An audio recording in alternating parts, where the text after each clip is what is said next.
یه روز معمولی رو تصور کن که نشستی و داری نهار میخوری و هیچکی کنارت نیست، یا آخر هفته است و هیچ برنامه‌ای نداری و به شدت احساس تنهایی میکنی. راستش هممون گاهی احساس تنهایی میکنیم. این حس برای هممون آشناست. اما چیزی که خیلی‌ها نمیدونن اینه که تنهایی فقط یه حال بد نیست، یه پیام مخفیه که از زمان غارنشینا با ما مونده. از زمانی که اگه تنها میموندی خطرات جدی تهدیدت میکرد. تنهایی توی اون دوران یعنی تو از قبیلت جا موندی و احتمال اینکه شکار بشی خیلی بالاست. به همین دلیله که مغز ما برنامه ریزی شده که هر وقت تنها شدیم احساس خطر کنه و میل به بودن پیش بقیه رو تو وجودمون زنده کنه. اما مشکل اصلی اینجاست که ما در دوره‌ای هستیم که ظاهراً بیشترین ارتباط رو به واسطه اینترنت با هم داریم، اما آلارم تنهایی انسان عصر حاضر رو ول نمی‌کنه. جالب اینجاست که بر اساس آمار تقریباً نصف مردم آمریکا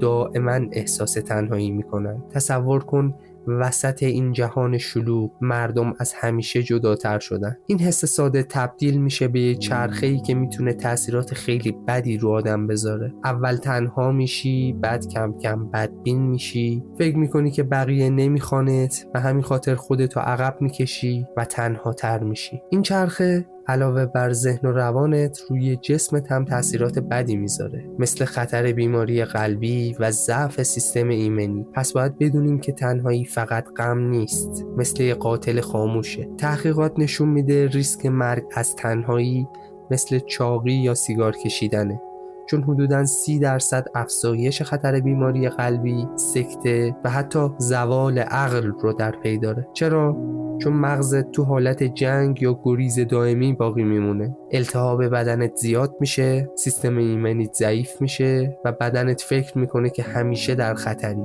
بذار کمی برگردیم عقب. تو دوران شکارچی گردآورنده قبیله ها کوچیک بودن، همه همدیگر رو میشناختن و تنهایی چیز خیلی نادری بوده. اما از رنسانس که میشه قرن 15 به بعد همه چی عوض شد.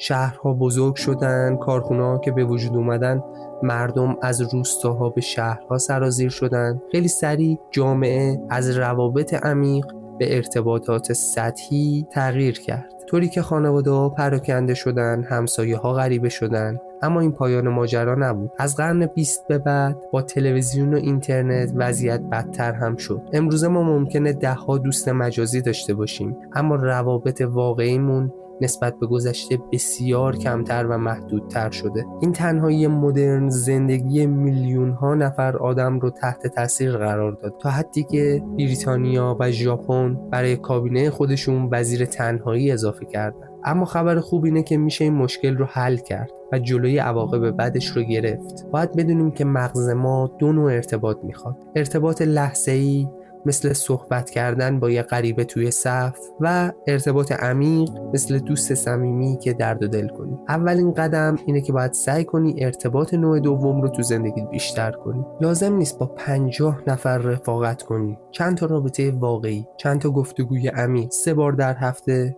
میتونه نصف حس تنهاییت رو کم کنه. همین چیزا، همین قدم‌های ریز مغز رو یواش یواش از حالت خطر در میاره. ما باید اینو بپذیریم که تنهایی بخشی از وجود انسان شده، اما باید به خودمون یادآوری کنیم که قرار نیست این تنهایی ما رو کنترل کنه. همین که امروز این ویدیو رو میبینی یعنی دنبال رهایی از این مشکل هستی. پس این رو بدون که همون یه قدم کوچیکی که امروز برمیداری میتونه شروع یه تغییر بزرگ باشه.